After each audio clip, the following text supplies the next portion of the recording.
High বন্ধুরা, কেমন আছেন সবাই? আশা করি ভালো আছে। শেখ বাড়ির রান্নাবান্না আপনাদের স্বাগত জানাই। তো আপনাদের সামনে আবারও হাজির হয়েছে আজকে একটা নতুন রেসিপি নিয়ে। তো আজকে আপনাদের সঙ্গে শেয়ার করব ফুলকপির একদম নতুন রেসিপি নিয়ে। তো ফুলকপি আপনারা অনেকভাবেই খেয়েছেন, কিন্তু এইভাবে একবার ট্রাই করে, অন্ততপক্ষে একবার ট্রাই করে দেখুন। যদি ভালো লাগে অবশ্যই চ্যানেলটিকে সাবস্ক্রাইব করুন আর বেল আইকনটি প্রেস করে রাখুন, যাতে নিত্য নতুন ভিডিওর আপলোড সবার আগে আপনাদের কাছে পৌঁছে যায়। আর কিভাবে আর কি উপকরণ দিয়ে আমি ফুলকপিটা রেসিপিটা বানাবো সেটা দেখার জন্য ভিডিওটি প্রথম থেকে শেষ পর্যন্ত দেখতে থাকুন। তো চলুন রেসিপিটি শুরু করি। তো এখানে একটি এরকম সাইজের আমি ফুলকপি নিয়ে নিয়েছি, আর ফুলকপিটাকে একটা গ্রেটারের সাহায্যে গ্রেট করে নিচ্ছি। গ্রেটারের সাহায্যে গ্রেট করে নেওয়া হয়ে গেছে। এখন এই ফুলকপির মধ্যে একটা ডিম দিয়ে দিলাম। তো আপনারা আপনাদের ফুলকপির মাপ অনুযায়ী ডিমটাকে বাড়িয়ে দিতে পারেন। তো আমার ফুলকপিটা কিন্তু অনেকটাই ছোট ছিল, তাই একটা ডিমই এখানে ইউজ করেছি। তার মধ্যে আমি এখানে 3 টেবিল চামচ বেসন দিয়ে দিলাম। তারপর দিয়ে দিচ্ছি এক টেবিল চামচ হলুদ গুঁড়ো, আর 1 টেবিল চামচ লঙ্কা গুঁড়ো, আর স্বাদ মতো লবণ। তো সবগুলোকে হাত দিয়ে ভালো মতন মিশিয়ে নিচ্ছি। তো এইরকম হয়েছে আমার বেটারটা।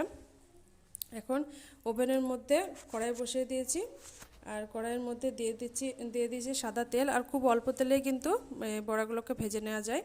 তো সাদা তেলের মধ্যে তেলও গরম হয়ে গেছে। একে একে এখন বড়াগুলোকে দিয়ে ভেজে নেব। তো এরকম গোল গোল শেপ দিয়ে বড়াগুলোকে আমি ভেজে নিচ্ছি।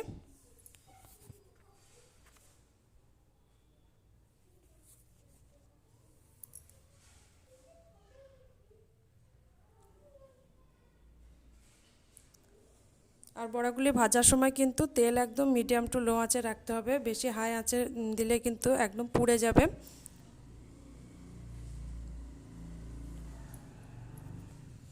তো মিডিয়াম টু লো আঁচে দিয়ে উল্টে পাল্টে আমি সব বড়াগুলোকে এরকম লাল লাল করে ভেজে নিয়েছি।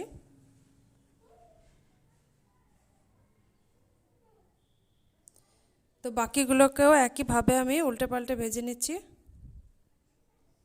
সবগুলোই ভাজা হয়ে গেছে। এখন উঠে একটা প্লেটের মধ্যে দেখতেই পাচ্ছেন নিয়ে নিয়েছি সব বড়াগুলোকে। এখন ওভেনের মধ্যে আবারও কড়াই বসিয়ে দিলাম, আর কড়াইয়ের মধ্যে দিয়ে দিলাম সরিষার তেল। আর তেলের মধ্যে কয়েকটা কালো জিরে দিয়ে দিলাম, আর দিলাম একটা তেজপাতা ফাটিয়ে দিলাম। তো সবগুলোকে নাড়াচাড়া করে তার মধ্যে একটা বড় সাইজে পেঁয়াজ কুচি আমি দিয়ে দিলাম, আর দিয়ে দিলাম টমেটো কুচি। আর পেঁয়াজ কুচি আর টমেটো কুচি যাতে তাড়াতাড়ি সফট হয় তার জন্য এখানে লবণটা দিলাম। আর লবণটা একটু বুঝে দেবেন, যেহেতু লবণ বড়ার মধ্যে আগের থেকে আছে। তো সব কিছুকে দেওয়ার পরে ভালো মতো নাড়াচাড়া করে লাল লাল করে ভেজে নিলাম। তারপর এখানে সামান্য একটু জল দিচ্ছি, আর জলের মধ্যে সব শুকনো মশলাগুলোকে অ্যাড করছি। 2 টেবিল চামচ লঙ্কা গুঁড়ো, 2 টেবিল চামচ হলুদ গুঁড়ো, 1 টেবিল চামচ জিরে গুঁড়ো, 1 টেবিল চামচ ধনে গুঁড়ো, আর 2 টেবিল চামচ আদা রসুনের পেস্ট আমি এখানে দিয়ে দিলাম। এখন সব মশলাটিকে ভালো মতন কষিয়ে নেব। আর অনবরত নাড়াচাড়া করে দেখতে পাচ্ছেন মশলাটা ভালো মতন কষিয়ে নিয়েছি। এখন পরিমাণ মতন জল আমি দিয়ে দিচ্ছি। এবং জল ফুটে ওঠা পর্যন্ত অপেক্ষা করব। আর 3টে কাঁচা লঙ্কা আমি এখানে দিয়ে দিলাম। জলও ফুটে গেছে। এখন সব বড়াগুলোকে জলের মধ্যে দিয়ে দিচ্ছি, আর সামান্য একটু নাড়াচাড়া করে ঢাকনার সাহায্যে ঢাকা দিয়ে আমি 10 মিনিটের মতন কুক করে নেব। তো ফিরে আসলাম 10 মিনিটের পর, আর সব কিছু রান্না একদম কমপ্লিট হয়ে গেছে। একদম মাখা মাখাও ভাব চলে এসেছে। এই পর্যায়ে আমি এখানে 1/2 টেবিল চামচ গরম মশলা গুঁড়ো দিয়ে দিলাম। সবগুলোকে একটু নাড়াচাড়া করে দিয়ে একটা প্লেটের মধ্যে পরিবেশন করে আপনাদেরকে দেখাচ্ছি। তো দেখুন কত সুন্দর লাগছে, খেতে তো অসাধারণ। তো আপনারা এইভাবে বাড়িতে অবশ্যই ট্রাই করে দেখবেন। গরম গরম ভাতের সঙ্গে কিন্তু দুর্দান্ত লাগে এই রেসিপি।